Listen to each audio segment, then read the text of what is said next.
Olá, bom dia. Você também e você que está aqui do meu lado, tudo tranquilo? Olha, a cultura não tira férias, o conhecimento não tira férias, então, mesmo eu estando em férias, continuo com o nosso canal Biografia Informal. O Nelson Rodrigues, depois de 5 semanas de muito trabalho, intensas emoções, muitas coisas vividas que tocaram o seu coração, pediu uma folga e eu, estando aqui no Pantanal, em Bonito, resolvi fazer uma quebrada. Eu vou falar rapidamente da vida de um grande homem, pelo menos um cara muito inteligente. O nome dele é Hércules Florence.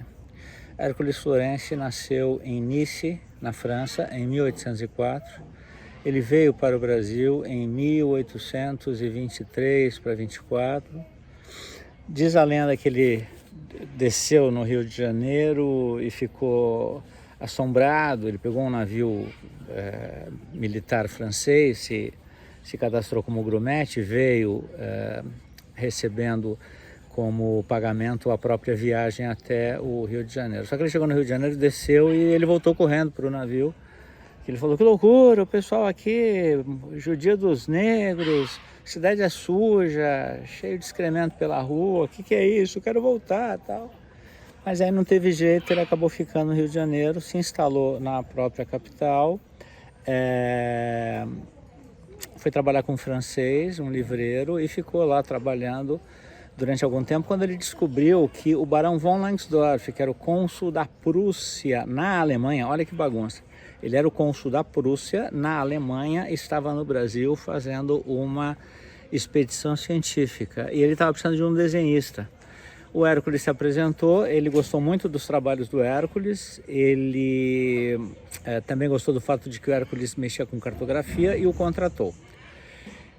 Daí começou uma expedição científica que já vinha rolando desde o Espírito Santo, por Minas Gerais, pelo Rio de Janeiro. Quando parou no Rio de Janeiro que o von Langsdorff precisou de mais um desenhista, porque o famoso Rugendas, ele simplesmente brigou com o Barão e saiu dessa empreitada. Mas ele é um dos principais desenhistas dessa expedição. O Hércules topou.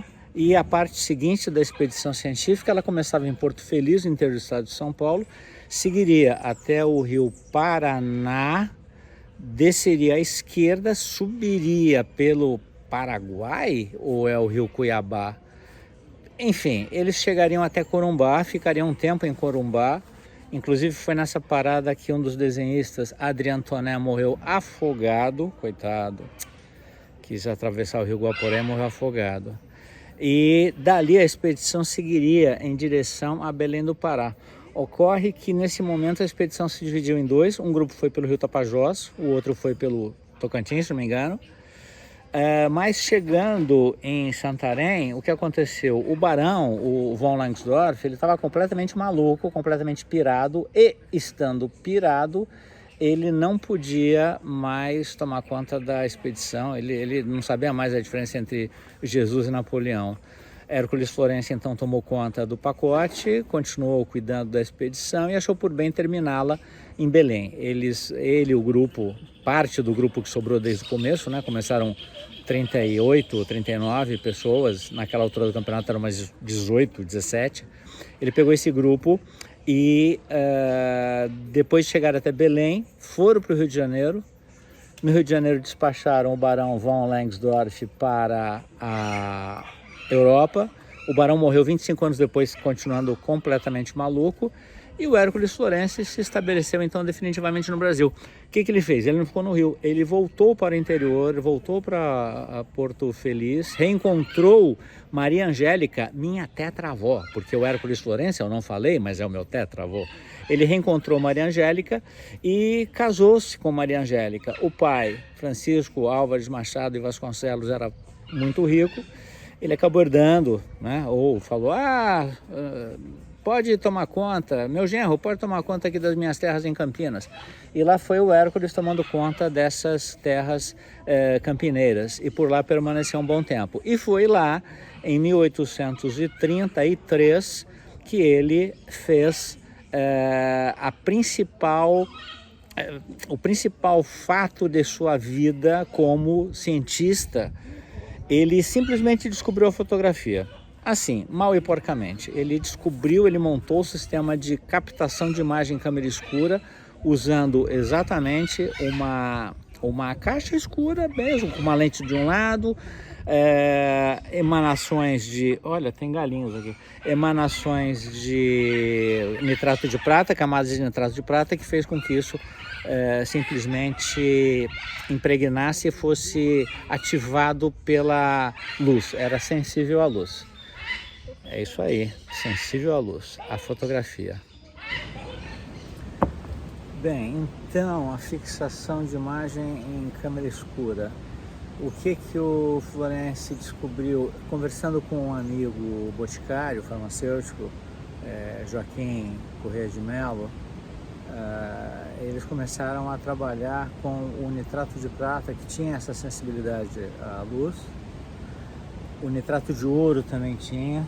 Enfim, eles começaram a fazer experiências e, resumindo, o Hércules chegou até essa condição de fixar a imagem em câmera escura. Efetivamente foi um sistema que vingou e foi usado por todas as empresas que trabalharam com máquinas fotográficas, com filmes fotográficos, Kodak, Fuji, dentre outras. O nitrato de prata, ele até os anos 90, até os anos 2000, ele continuava sendo vendido naquele rolinho em que você tinha era uma fita de plástico, de um lado você tinha imantado aqueles produtos químicos, dentre eles o nitrato de prata. 6 anos depois, os franceses vieram a começar a fazer o mesmo tipo de experimento através de um cientista chamado Daguerre, com a ajuda de um outro colega, Niepce. Começaram a fazer a mesma coisa e chegaram ao mesmo resultado: fixação de imagem em câmera escura. Fixação de imagem. Então, tu pegava lá uma superfície plana de vidro, imantava com nitrato de prata, te jogava a luz através de uma lente de vidro, passava a imagem, fixava, ficava todo mundo feliz. Ocorre que isso foi feito, como eu disse, 6 anos depois. Naquela época, a Europa era o centro do mundo, então o Brasil não existia. O Hércules, quando fez essa sua descoberta, notando que era uma coisa extremamente interessante, impactante, ele escreveu uma cartinha, um relatório, enfim, um artigo para o Jornal do Comércio no Rio de Janeiro, que era o principal jornal do Brasil, se não, quem sabe, o único, né? O Jornal do Comércio publicou, ninguém ligou e segue o jogo, vamos embora. E efetivamente foi o que aconteceu. Depois o Hércules ficou sabendo dessa experiência francesa e ficou relativamente chateado, triste, porque ninguém ligou para a invenção que era efetivamente dele como pioneiro. Recentemente, o Instituto Moreira Salles e o Instituto Hércules Florence, que foi criado pelo meu primo Antônio Florence, promoveram um seminário internacional sobre as experiências fotográficas do Hércules Florence em 1832-33. Isso tem então 190 anos e o seminário tinha esse subtítulo: 190 anos das experiências fotográficas. E lá teve presença de cientistas, de fotógrafos, de estudiosos, do professor Boris da ECA, que é um dos grandes responsáveis pelo fato de que essa invenção do Hércules foi colocada e foi distribuída, apresentada para o mundo civilizado. Em 1975, ele e mais alguns parentes foram para Rochester, nos Estados Unidos, participaram de uma convenção de fotografia, e lá eles apresentaram esse material, todas essas novidades, e os americanos ficaram assim de queixo caído, né? Depois de traduzirem e fazerem tudo aquilo que estava relatado nos diários científicos do Hércules Florence, ficaram de queixo caído. Só que isso só gerou algumas notas de rodapé em revistas científicas de fotografia. Do tipo, olha, apareceu mais um aí que mexe com fotografia, que fez a fixação. Enfim, esse é o lado assim que mostra a capacidade intelectual desse homem. porque ele foi pioneiro nesse trabalho da fotografia. E a fotografia, todo mundo sabe hoje a importância que tem no nosso planeta. O Hércules, ele casou com minha tetravó em 1830 e ele teve 13 filhos com ela. Ela morreu no 13º parto. Depois disso ele ficou viúvo, obviamente. E mais tarde, 5, 6, 7 anos depois, ele conheceu uma alemã forte, grandona, bonitona, chamada Carolina Krug. E a Carolina acabou sendo a segunda esposa do Hércules e com ele teve mais 7 filhos. Então é um total de 20, porém houve um filho natural que ele teve em Corumbá, quando da expedição científica lá. Eles pararam praticamente um ano em Corumbá, fazendo seus estudos, seus relatos, as anotações, e lá o Hércules acabou tendo um filho natural, cuja existência ele foi embora de Corumbá, sabendo que existia, e décadas mais tarde ele acabou fazendo o que hoje a gente chamaria de reconhecimento de paternidade. Então essa é a história importante, que ele reconheceu esse filho como seu. Importante então lembrar que depois desses 21 filhos do Hércules, ele faleceu em 1879 com 75 anos de idade em Campinas mesmo. Naquela época Campinas chamava Vila de São Carlos. Mas importante dizer, dentro dessa primeira obra familiar, né, 21 filhos, é uma família mesmo, né? Esse lado científico dele, essa coisa da fotografia e de outras parafernálias que ele inventou. Então, por exemplo, você já olhou contra o sol uma nota de 5, 10, 100 reais e você vê a imagem de algum bichinho que também está desenhado na nota, é a famosa marca d'água, né? Você olha contra a luz, você vê lá a marquinha. O próprio livro do cartório, onde eu trabalho, tem a marca d'água. Você olha contra a luz, você vê lá um SP e uns desenhozinhos do colégio notarial e tudo mais. Ele também inventou isso, ele fazia esse tipo de trabalho e ele chamava de papel inimitável. Papel inimitável significava que ele efetivamente podia e devia usar esse material para que ninguém mexesse ou alterasse o conteúdo dele, o tal do papel inimitável. Enfim, o que ocorre é o seguinte: é importante a gente falar a respeito da participação dele na expedição científica do Barão von Langsdorff. Essa expedição ela teve um impacto científico universal, podemos dizer.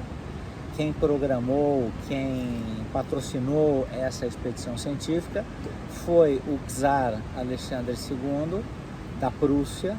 O Barão von Langsdorff, ele era cônsul da Prússia, apesar de ser alemão, e ele foi quem, desde 1821-22, começou esse projeto científico no litoral do Espírito Santo, depois adentrou para Minas Gerais, depois passou pelo Rio. O Hércules entrou aí nesse pedaço da expedição, nesse trecho da expedição. E o trecho que o Hércules acabou participando ativamente como desenhista foi aquele que saiu de Porto Feliz, no interior de São Paulo, e seguiu pelo Rio Tietê até encontrar o Rio Paraná. Quem estava acompanhado também desse grupo de cientistas, mais os trabalhadores braçais, o pessoal que ia remando, carregando barraca, o cozinheiro, etc, etc. Também estava lá um segundo desenhista, que foi o Adrien Tonnet. Adrien Tonnet, num determinado momento de aventureiro, quis atravessar o rio Guaporé a nado e morreu afogado. Acabou a expedição, o Hércules voltou para o Rio de Janeiro, reencontrou os familiares do Adrien Tonnet, o pai, o tio, um grupo de franceses que havia aproveitado a vinda da família real portuguesa para o Brasil e veio junto também. Tem gente que chama isso da expedição científica francesa. O Hércules pegou o que? O diário científico as anotações que ele fez dessa expedição, entregou para o Toné, falou: olha, isso fica para você como uma recordação das coisas que eu passei ao lado do seu filho, muito querido, Adrien Toné, então por favor aceite isso como um presente. Resumindo, esse manuscrito ele ficou guardado nos porões da mansão dos Toné no Rio de Janeiro durante quase 40 anos, até que um determinado morador da casa encontrou aquilo, verificou que era do Hércules Florence, falou: não, precisamos entregar para ele. Foram para Campinas, mostraram o material: olha, lembra, você escreveu? Tá, lembro, puxa.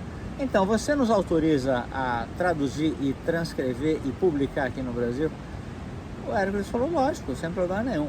O Hércules vivia falando sim para todo mundo, né? Quando foi lá o filho, entre aspas, bastardo dele, o pai do filho bastardo, pedir autorização para usar o nome, ele falou: não, sim, beleza, pode usar meu nome. E ele também autorizou que fosse feita essa publicação, e foi feita pelo jornalzinho da Revista Geográfica Histórica Brasileira, lá com sede no Rio de Janeiro. E esse mesmo relato, que acabou virando um livro chamado Viagem Fluvial do Tietê ao Amazonas, esse texto, transformado em livro, foi publicado pela Companhia Melhoramento, 1940, 41, e é exatamente alguns exemplares muito bonitos, porque eles colocam alguns desenhos do Hércules, coloridos e tudo mais. E depois foi feita uma última publicação pelo Senado Federal, aí já uma cópia um pouco mais sem vergonha. Enfim, resumo, essa é a história do nosso querido Hércules em rápidas pinceladas. Esse foi apenas um diário oficial, um diário extraordinário, uma edição extraordinária do nosso canal, só para a gente quebrar um pouco o ritmo do Nelson Rodrigues. E para encerrar esse excelente contato, esse excelente bate-papo rapidamente, tal, voando, blá, blá, blá, blá, blá, eu vou mostrar uma coisinha para vocês, que é muito legal. Aí, as nossas famosas parapitangas. As parapitangas são praticamente o peixe símbolo aqui do Pantanal, né? É uma tristeza. A gente entra na água, elas não estão nem aí, ficam quietinhas, tranquilinhas. É um bando de peixe bacana, lindo, maravilhoso, essas águas cristalinas do Pantanal. Até mais tarde, então, até a outra semana.